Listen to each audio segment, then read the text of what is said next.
गुरुजी राधे राधे। राधे राधे। गुरुजी मुझसे बहुत बड़ा अपराध हो गया है। मेरे देवर का मर्डर मुझसे हो गया है। मेरी तबीयत बहुत ज़्यादा ख़राब थी और मेरे देवर और बुआ सास के लड़के और चाचा ससुर के लड़के दोनों मेरे घर पे आए। वो लोग जैसे ही आए मेरी तबीयत ख़राब हुई थी तो मैं नीचे गिर पड़ी चक्कर खा के। फिर उन लोगों ने सोचा कि मुझे कोई भूत चुड़ैल चढ़ी है, भूत प्रेत का साया है। तो उन लोगों ने वो जादू टोना किया और मुझे उकसाते रहे कि तुम बेड़नी हो, ये हो, वो हो, फलाना ठिकाना वो। इस तरह से पूजा पाठ करते रहे। उन्होंने दिन भर किया, रात भर किया और रात भर करके मेरे देवर चले गए, हमें छोड़कर। बुआ सास के लड़के वहीं पे थे। तो हमसे सुबह हमारा दिमाग खराब हो गया, मानसिक स्थिति पूरी घूम गई। हमें लगने लगा कि मैं बेड़नी बन गई, मेरे पति किन्नर बन गए, दोनों लड़कियां बेस्या बन गई। इस चक्कर में हमें कुछ भी समझ में नहीं आया और हमने अपने देवर को मार दिया। कैसे मारा था? हंसिए से मार दिया गुरुजी। अब वीडियो में बने रहे दोस्तों। दरअसल ये महिला अभी जेल कारावास में बंद पड़ी हुई है। इनको 20 सालों की सजा हुई है। ये महिला का कहना है कि मैंने अपने होश गंवा दिए और गलती से मैंने अपने ही देवर की हत्या कर दी। दोस्तों ये महिला की बातों में कहां तक सच्चाई है, आइए वीडियो में आगे देखते हैं। तो आपने फिर कितने साल की सजा आपको हुई? 20 साल की। तो अभी कितने साल हो गए? 4 साल हो गए। तो आपको पश्चाताप है इस बात जी। तो आपने क्यों, देखो दूसरों के उकसाने में नहीं उकसना चाहिए। सामने वाला कोई भी व्यवहार करे, करने दो। हम क्यों अपने शांति को भंग करें? गुरुजी यही समझ में नहीं आता कि हम अपने आप को कैसे कंट्रोल करें, हम अपनी बुद्धि को कैसे संभालें। सत्संग से कंट्रोलिंग पावर बढ़ती है, इसलिए सत्संग करना चाहिए, कथाएं सुनना चाहिए। इसलिए तो बड़े बुजुर्ग कह गए हैं सत्संग करो, कथाएं सुनो, मंदिर जाओ, मंदिर में एकाग्रता बढ़ेगी। सत्संग से एकाग्र। आजकल लोग शराब पी रहे हैं, आजकल लोग बारों में जाकर डांस कर रहे हैं, आजकल के लोग क्लबों में जा रहे हैं, आजकल के लोग उल्टे सीधे काम कर रहे हैं। इसलिए मन चारों तरफ अशांति अशांति है। आपको अब तो गुनाह हो ही गया, अब नहीं करना, ठीक है? अब नहीं करना। आगे जब छूट के जाना यहाँ से तो अब ना किसी को हंसिए से मारना। जी। हाँ, खुश रहिए। कोई प्रश्न है आपका? कथा सुन रहे हैं आप? कथा अच्छी लगी आपको? जी। क्या अच्छा लगा कथा में? सर वो गुरुजी वो कल आपने बोला था कि मेरी बुद्धि का विवाह कृष्ण जी से कर दीजिए। तो बस मैं यही चाहती हूँ कि मेरी भी बुद्धि का विवाह कृष्ण जी से हो जाए, कि आगे से मुझसे कभी ऐसे गुनाह ना हो, मेरे से कोई अपराध ना हो। भगवान के चरणों में आपकी बुद्धि लगी रहे, यही आपके लिए मंगल कामना है, ठीक है? और किसी का कोई प्रश्न है? चलो ये मैया को दे दो। राधे राधे गुरुजी। राधे राधे। प्रणाम मेरा आपको। खुश रहिए। गुरुजी मेरे 2 सवाल हैं। पहला सवाल ये है कि क्या कृष्ण की पूर्ण भक्ति से इस जन्म में हमें जन्म मरण से मुक्ति मिल जाएगी? हाँ। पुनरपि जननम पुनरपि मरणम पुनरपि जननी जठरे शयनम भज गोविंदम भज गोविंदम गोविंदम भज मूढ़मते। जो भगवान की शरण में चला गया, जो भगवान का आश्रय ले लेता है, वो भगवान जन्म मृत्यु से मुक्त कर देते हैं उसे। थैंक यू गुरुजी।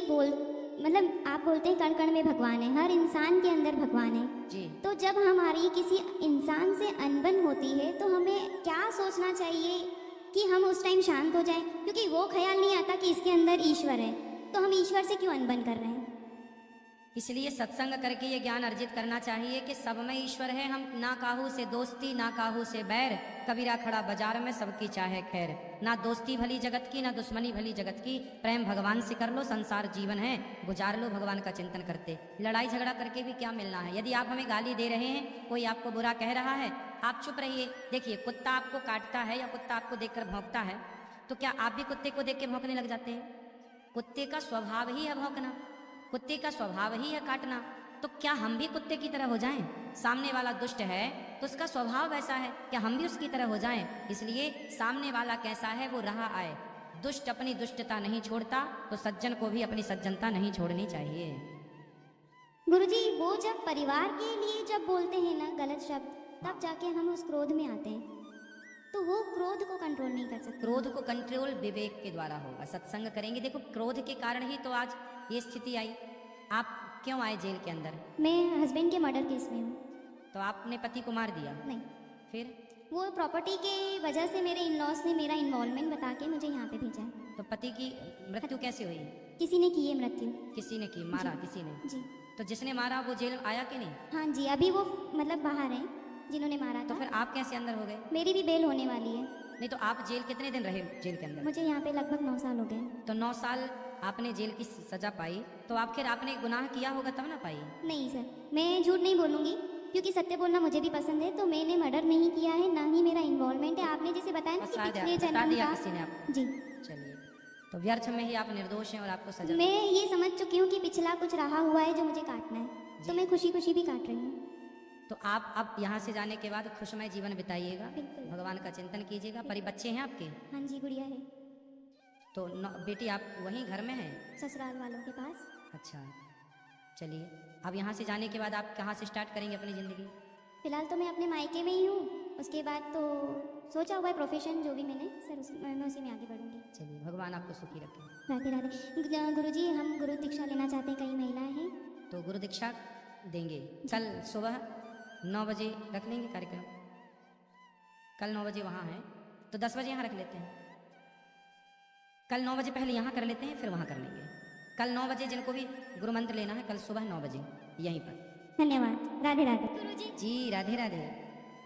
मैं आपसे थोड़ा सा अपना अनुभव शेयर करूंगी, फिर मैं अपना सवाल करूंगी। हाँ हाँ, मैंने आपको शायद लॉकडाउन में सुनना शुरू किया था। मैं कॉलेज टाइम से कथा सुन रही थी, पर मैं सिर्फ सुनती थी। मतलब उसको चरितार्थ करना या उनको सुन के कुछ ऐसा करना कि मुझे लगे मेरी प्रवृत्ति आध्यात्मिक है, ऐसा कुछ नहीं था। और मैं बहुत सारे गुरुओं को सुनती थी, सिर्फ मुझे अच्छा लगता था इसलिए। पर जब मैंने आपको सुना तो मुझे एक्चुअल पता चला कि हर इंसान को भगवान की जरूरत क्यों है। जो लोग नहीं समझते, कोई भी आता है, मेरा बेटा खराब है, मेरी बहू खराब है, मेरी सास खराब है, बच्चे की शादी नहीं हो रही, मतलब सब बेकार है, सब यूजलेस है। आप जो बताना चाहते हो वो कोई समझना नहीं चाहता, या पता नहीं उन्हें समझ नहीं आता। आपको सिर्फ भगवान चाहिए, और भगवान आपको इन जरूरी चीजों से नहीं मिलने का। जो आप कहते हैं ना कि हमें इस लोक को नहीं उस लोक को अपना संवारना है, तो और उसी से रिलेटेड मेरा क्वेश्चन है। मेरा सवाल ये कि जब भी मैंने आपको समझ के मेरे घर में मैं कान्हा जी लाई, मुझे मेरा धर्म समझ में आया कि मैं सनातनी हूँ, मुझे गर्व होना चाहिए, पर मुझ में ऐसा कुछ था ही नहीं कि मैं क्यों करूँ गर्व। पता नहीं कितने हिंदू हैं इस दुनिया में, इस धरती पे या भारत में, सब सिर्फ हिंदू हैं, बट अब मैं कह सकती हूँ हाँ मैं सनातनी हूँ, क्योंकि मेरे में बहुत बदलाव आए हैं, बहुत। मैंने सनातन धर्म को समझने की अगर मुझसे कोई बहस भी करना चाहेगा ना, तो मैं उन्हें 10 जवाब दे सकती हूँ कि मैं सनातनी हूँ, और मुझे पता है मेरे धर्म के बारे में आप ज्यादा ना बोलो। और ये सब मैंने आप ही से सीखा। तो मैंने उस भगवान को समझने का प्रयास सिर्फ आपको देखकर, आपको सुनकर किया। आज मेरी शादी की सालगिरह है, हमारे 9 साल हो गए। मेरे पति मुझे सिर्फ इसलिए यहाँ लाए क्योंकि मैं यहाँ आना चाहती थी, और हम मतलब ना कोई प्लान कुछ नहीं, रात में थे बस कि कोई नहीं, हम कभी इतनी दूर गए भी नहीं। आज पहली बार हम खुद ड्राइव करके ये लेकर आए कि नहीं हम वहीं जाएंगे। तो मैं आपसे यही पूछना चाहती हूँ कि मैं जब पूजा करती हूँ, मेरे में कोई कामना नहीं है, कोई इच्छा नहीं है, मैं कुछ नहीं चाहती भगवान से। मेरे बच्चे ठीक है, मैं उन्हें एक अच्छा इंसान बना दूंगी, मेरी जिम्मेदारी पूरी हो जाएगी।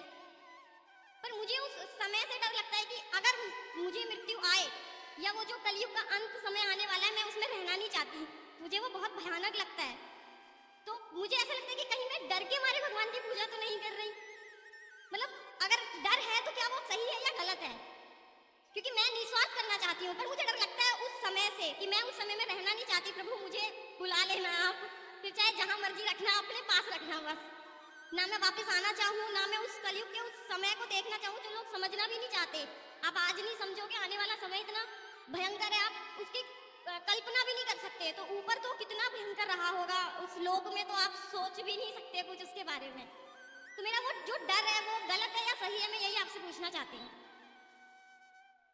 देखिए हमें डरना नहीं चाहिए, आपका डर जायज है, पर अब आप सुन लेंगे तो ये डर भी खत्म हो जाएगा। आपने 90% तो अपने आप को ठीक कर लिया, बस 10% का जो डर है वो भी हम दूर किए देते हैं। जब भगवान श्री राम ने बाली से कहा, राम जी ने बाली को बाण मारा तो बाली गिर गया, तो बाली ने कहा कि कारण कवन नाच मोहि मारा, मैं बैरी सुग्रीव प्यारा, आपने मुझे क्यों मारा है? तो राम जी ने कहा कि अनुज वधु भगनी सुतनारी, सुनो छठ कन्या सम एचारी, इन्हीं को दृष्टि विलोकय जोई, ताही वधे कछु पाप न होई। तुमने सुग्रीव की पत्नी का हरण किया इसलिए तुम्हें मारा। ये सब बातें खत्म हुई। फिर राम जी ने कहा अच्छा चल कुछ वरदान मांग ले बाली, जो मांगेगा दे दूंगा। तो बाली ने क्या मांगा? बाली ने कहा कि अवनाथ करि करुणा विलोकहु देहु जो बर मांगहु, जेहि योनि जन्महु कर्म बसता राम पद अनुरागहु। हे राम, मैं जिस योनि में जन्म लूँ, नेक्स्ट जहाँ जे योनि जन्म हूँ कर्म बस, मैं अपने कर्मों के बस अब जहाँ जाऊँ भेज देना मुझे, जो बनाना बना देना, पर अपने चरणों की भक्ति देकर ही भेजना नाच, अपने चरणों से लगा कर ही भेजना। अपने चरणों की भक्ति देकर भेजेंगे तो मैं जहाँ शेर बनूं, कुत्ता बनूं, हाथी बनी, जहाँ बनूं आपका बन के रहूँगा तो अच्छा रहेगा। तो आप ये ना कहो कि आप देखो भक्त हैं, भगवान की शरण में हैं, तो आपको डरने की जरूरत नहीं है, क्योंकि आपका तो कल्याण होएगा। अजामिल का एक नाम लेने से हुआ, तो आपकी तो इतनी श्रद्धा आस्था है, होगा।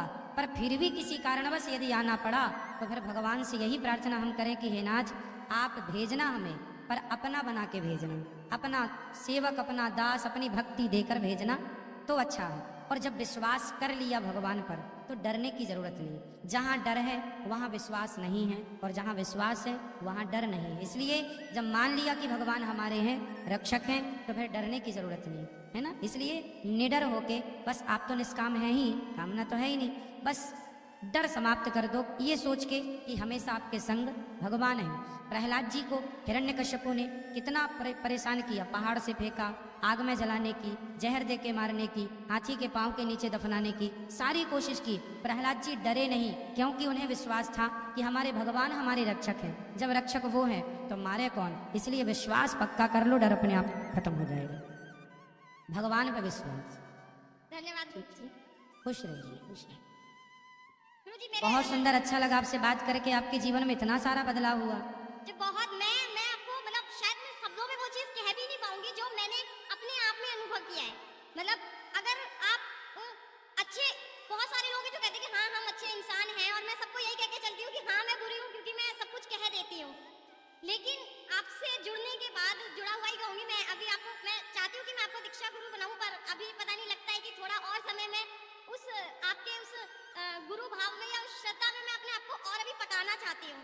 मैं बिल्कुल एकदम दृढ़ हो जाऊं कि हाँ सिर्फ आप ही कि मैं आपकी एक एक बात का, छोटी छोटी बात का पालन कर पाऊँ, तब मैं उस अपने आप को उस मुकाम तक ले जाऊं। बस मैं उस वक्त का इंतजार करना चाहती हूँ। मुझे पूरा विश्वास है बिहारी जी जरूर लाएंगे, क्योंकि वो मुझे यहाँ तक ले आए जिनकी मैंने कभी कल्पना भी नहीं की थी।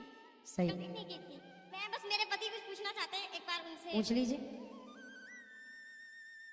एक बहुत कॉमन सा क्वेश्चन है, शायद सबने पहले किया हो। क्या घर में किसी की डेथ हो जाती है तो उनके कपड़े वो हटा देते हैं, ठीक है, क्या ये हटाना चाहिए या नहीं? तो मुझे ऐसा लगता है कि उनकी याद है जो हमारे पास है, हम उनको पहन सकते हैं। कई चीजें उन्होंने रखा हुआ पैन, हम उसको रख सकते हैं। क्या हटाना सही था वो? ना ना, सारी चीजें नहीं हटाते। उस वक्त जो व्यक्ति कपड़े पहन के जाता है, पूरा हो गया तो वो कपड़े हटा दिए जाते। ओनली वो कपड़े जो पहन के व्यक्ति मरता है, क्योंकि अब आप जानती हैं आज के युग में, इस भाषा से समझो कि आज देखिए कोरोना वायरस है, जिसको आप छू लेंगे उससे भी डर रहता है कि कहीं इन्फेक्शन ना हो जाए। उसी प्रकार ये बॉडी, जब आदमी मरता है तो बहुत सारे बैक्टीरिया तुरंत उत्पन्न हो जाते हैं बॉडी में, तो कपड़े अशुद्ध हो जाते हैं बैक्टीरिया इत्यादि के कारण। इसलिए वो कपड़े तो नष्ट करना चाहिए जो पहना है। अन्यथा जो कपड़े रखे हुए हैं घर में, वो कपड़े, पिता के कपड़े पुत्र पहन सकता है, माँ के कपड़े बहू और बेटी पहन सकती है, इसमें कोई आपत्ति नहीं। केवल वो कपड़ों की बात है जो पहन के मरा है व्यक्ति। ठीक है भाई। गुरुजी इसमें एक चीज मैं पूछना चाहती हूँ। फिर काफी जो ब्राह्मण या पंडित लोग जो होते हैं वो कहते हैं कि अगर हम वो ना भेजे उनके साथ वहां तक, मतलब उनके अंतिम संस्कार तक, तो कहते हैं कि उनको उस लोक में फिर उस चीज की कमी रहती है। यही तो भारत की अज्ञानता है। हाँ, क्योंकि सुनने को बहुत कुछ मिलता है। इसलिए कहते हैं जीते जी कपड़ों का दान करना चाहिए। जो दान किया वो वहां मिलेगा, अब जो तुम्हारे पहने रखे वो थोड़ी वहां मिलेंगे। अज्ञान, भारत में अज्ञान बहुत पांव पसार चुका है, यही अज्ञान है। तो हमें आप आशीर्वाद दीजिए, शुभकामनाएं दीजिए कि मैं खुश रहिए, भगवान आपको सदा सुखी रखें। मनाऊं। खुश रहिए, भगवान आपको सदा सुखी रखें। आपने वृद्ध माओ का दर्शन किया? जी बस अब यहाँ से फिर वहीं पे जाएंगे। हम जा रहे थे, तुरंत आपके दर्शन हुए तो फिर हम यहीं आ गए। वृद्ध माओ से मिलिएगा, नीचे प्रसाद पाइएगा गौरी गोपाल जी की रसोई का। जो यूट्यूब पर जुड़ रहे हैं चैनल को सब्सक्राइब कर लें और